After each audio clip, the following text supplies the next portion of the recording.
ସମସ୍ତଙ୍କୁ ନମସ୍କାର। ଆଜି ଆମେ ଗଣିତ ଖେଳର ପ୍ରଥମ ପାଠଟିକୁ ପଢ଼ିବା। ଆସ ଏହି ପାଠଟିକୁ ପଢ଼ିବା।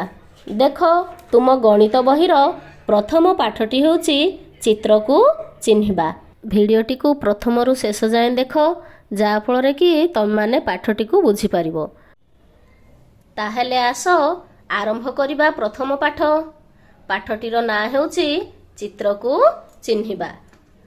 ହାତୀ, ହରିଣ, କୁକୁଡ଼ା ଓ ମାଙ୍କଡ଼ ସାଙ୍ଗ ହୋଇ ବଣରେ ରହୁଥିଲେ।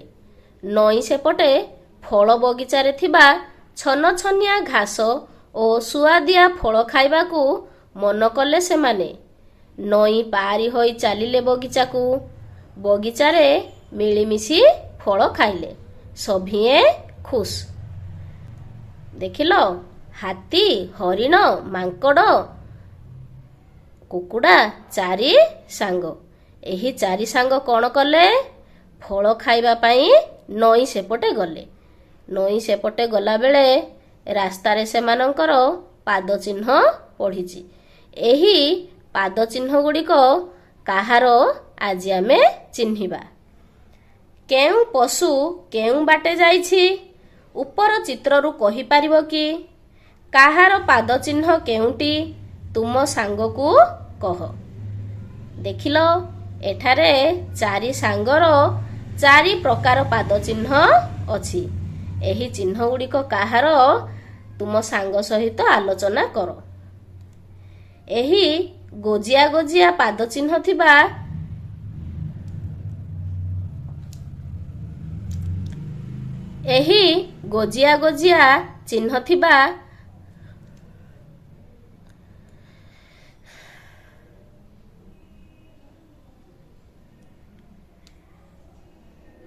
ଏହି ଗୋଜିଆ ଗୋଜିଆ ନଖ ଥିବା ପାଦ ଚିହ୍ନଟି କାହାର ହୋଇଥିବ କହିଲ?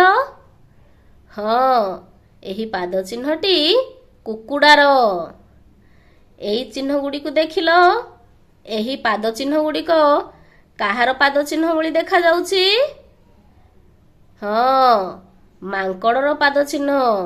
ଆମର ହାତ ଯେପରି ଆକୃତିର, ସେହିପରି ମାଙ୍କଡ଼ର ପାଦ ଚିହ୍ନ ଗୁଡ଼ିକ ଦେଖାଯାଉଛି। ଏହି ପାଦ ଚିହ୍ନ ଗୁଡ଼ିକୁ ଦେଖିଲ, କିପରି ଗାଈର ଖୁରା ଭଳି ଦେଖାଯାଉଛି। ଏହି ପାଦ ଚିହ୍ନ ଗୁଡ଼ିକ କାହାର ହୋଇଥିବ? ହଁ, ଏହି ପାଦ ଚିହ୍ନ ଗୁଡ଼ିକ ହରିଣର। ଯା,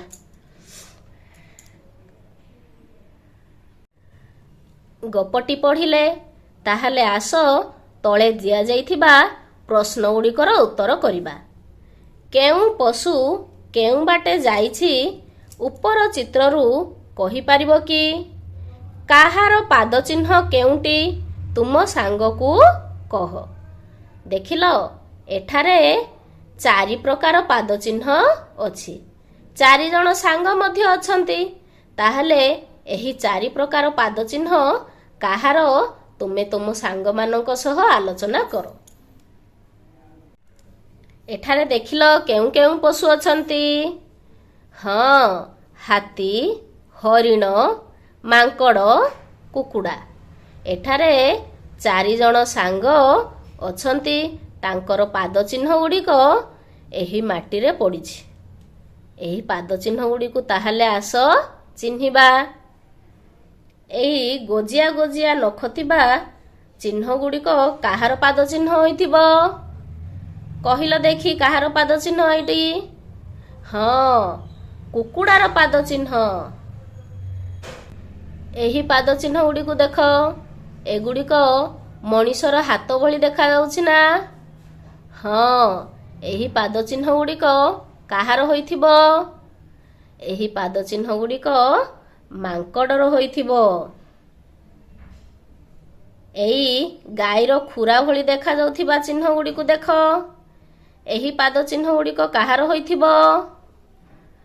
ଦେଖିଲ? ହଁ, ଠିକ୍ କହିଛ। ଏହି ପାଦ ଚିହ୍ନ ଗୁଡ଼ିକ ହରିଣର ଅଟେ। ଏହି ଗୋଲ ଗୋଲ ପାଦ ଚିହ୍ନ ଗୁଡ଼ିକୁ ଦେଖିଲ, କେତେ ବଡ଼ ବଡ଼ ପାଦ ଚିହ୍ନ ହୋଇଛି। ଏଠାରେ ସବୁଠାରୁ ବଡ଼ ପଶୁ ପକ୍ଷୀ କିଏ? ହାତୀ। ହାତୀ ହେଉଛି ସବୁଠାରୁ ବଡ଼ ପଶୁ। ଏହି ପଶୁର ପାଦ ଚିହ୍ନ ଏହା ହୋଇପାରେ।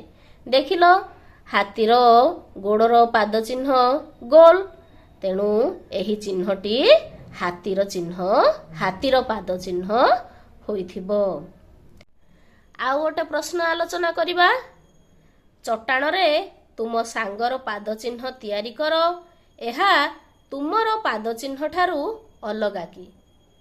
ତୁମେ ଗୋଟିଏ ଖଡ଼ି ନେବ, ତୁମ ସାଙ୍ଗର ଏବଂ ତୁମର ପାଦ ଚିହ୍ନ ତିଆରି କରିବ।